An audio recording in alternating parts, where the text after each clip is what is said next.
Hello കൂട്ടുകാരെ, പെബിൾസിലേക്ക് സ്വാഗതം. ഞാൻ നിങ്ങളുടെ ചെന്നൈ സുധ. നമ്മൾ ഇന്ന് ഉണ്ടാക്കാൻ പോകുന്നത് മുരിങ്ങക്കായ കറി. ഇതൊരു വ്യത്യസ്തമായ ഒന്നാണ്. അതായത് പരിപ്പ് ചേർത്ത് നമ്മൾ ചെയ്യുന്നില്ല. ഇതിൽ ചെറിയ ഉള്ളി കൂടെ തേങ്ങാപ്പാൽ അല്ലെങ്കിൽ തേങ്ങ ചിരകിയത് ചേർത്ത് ഉണ്ടാക്കാവുന്നതാണ്. ഇതിലൂടെ സാമ്പാർ പൊടി ചേർക്കാതെ കറിമുളക് പൊടി ചേർത്ത് ഉണ്ടാക്കാൻ പോകുന്നു. വരൂ എങ്ങനെ ഉണ്ടാക്കാം എന്ന് നോക്കാം.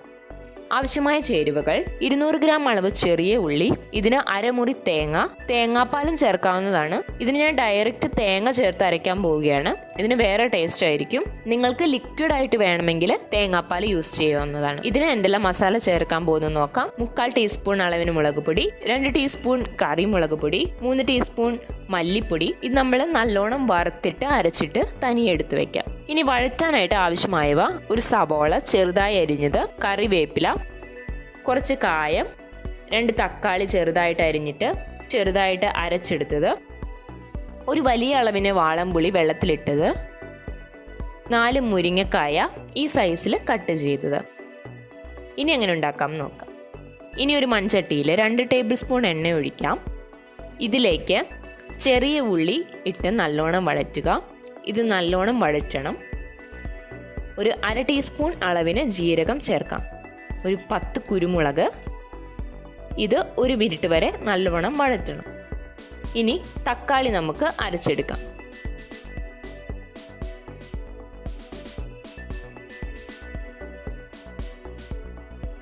ഇതേപോലെ ചെറുതായിട്ട് അരച്ചെടുക്കാം. ഉള്ളി നല്ലോണം വഴണ്ടിട്ടുണ്ട്. 2 ടീസ്പൂൺ കറി മുളക് പൊടി, 3/4 ടീസ്പൂൺ മുളക് പൊടി, മല്ലിപ്പൊടി 3 ടീസ്പൂൺ. ഇത് നല്ലോണം വഴറ്റുക. പച്ചമണം പോകുന്നത് വരെ നല്ലോണം വഴറ്റിയിട്ട് ഓഫ് ചെയ്തിട്ട് തേങ്ങ ചേർത്ത് കൊടുക്കാം. ഇതിൻ്റെ ചൂട് മതിയാവും. ഇനി നമുക്ക് ഗ്യാസ് ഓഫ് ചെയ്യാം. തേങ്ങ ചേർത്തിട്ട് ഇതും ചേർത്ത് നല്ലോണം വഴറ്റാം. നല്ലോണം ചൂടാറാൻ വെച്ചിട്ട് അരച്ചിട്ട് തനിയെടുത്ത് മാറ്റി വയ്ക്കാം. പ്രോസസ്സ് ഒന്ന് എന്തെന്നാൽ നമ്മൾ ചെറിയ ഉള്ളി, തേങ്ങ, മസാല ഇത് 5 നമ്മൾ വഴറ്റിയിട്ട് അരച്ച് തനിയെ എടുത്ത് വയ്ക്കാം. രണ്ടാമത് നമ്മൾ ഒരു 3 ടീസ്പൂൺ അളവ് നല്ലെണ്ണ ഒഴിച്ചിട്ട് അത് നല്ലോണം ചൂടായ ശേഷം കടുക് 1/2 ടീസ്പൂൺ, കടുക് നല്ലോണം പൊട്ടിയ ശേഷം ഒരു സവോള, ഒരു പച്ചമുളക്, കുറച്ച് കറിവേപ്പില, ഇതിൻ്റെ കൂടെ കായം കൂടെ ചേർത്ത് വഴറ്റിയെടുക്കാം. ഇപ്പോൾ കായം ഇട്ട് കൊടുക്കാം. 30 സെക്കൻഡ് വരേക്കും നല്ലോണം വഴറ്റാം.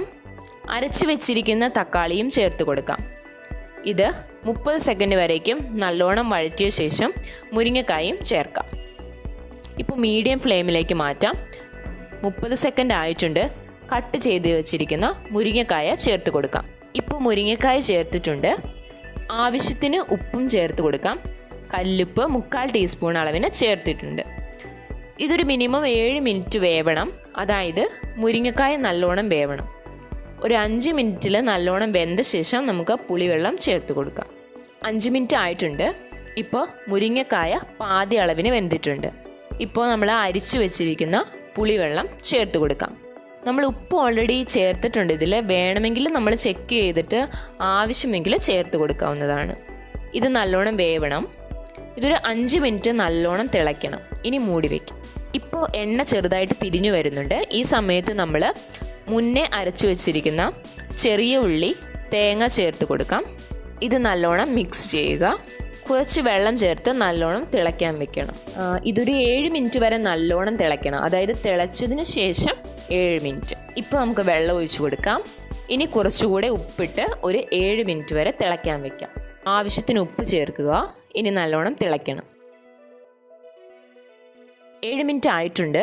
ഇപ്പോൾ നോക്കിയാൽ എണ്ണ നല്ലോണം തിരിഞ്ഞു വരുന്നുണ്ട്. ഈ സമയത്ത് നമുക്ക് ഓഫ് ചെയ്യാം. സ്വാദിഷ്ടമായ മുരിങ്ങക്കായ കറി റെഡി. മുരിങ്ങക്കായ കറി എങ്ങനെ ഉണ്ടാക്കുമെന്ന് കണ്ടുവല്ലോ. നിങ്ങളും വീട്ടിൽ ട്രൈ ചെയ്തിട്ട് കമൻറ്റ് ചെയ്യുക. ഇഷ്ടപ്പെട്ടെങ്കിൽ ലൈക്ക് ചെയ്യുക. മറക്കാതെ സബ്സ്ക്രൈബ് ചെയ്യുക.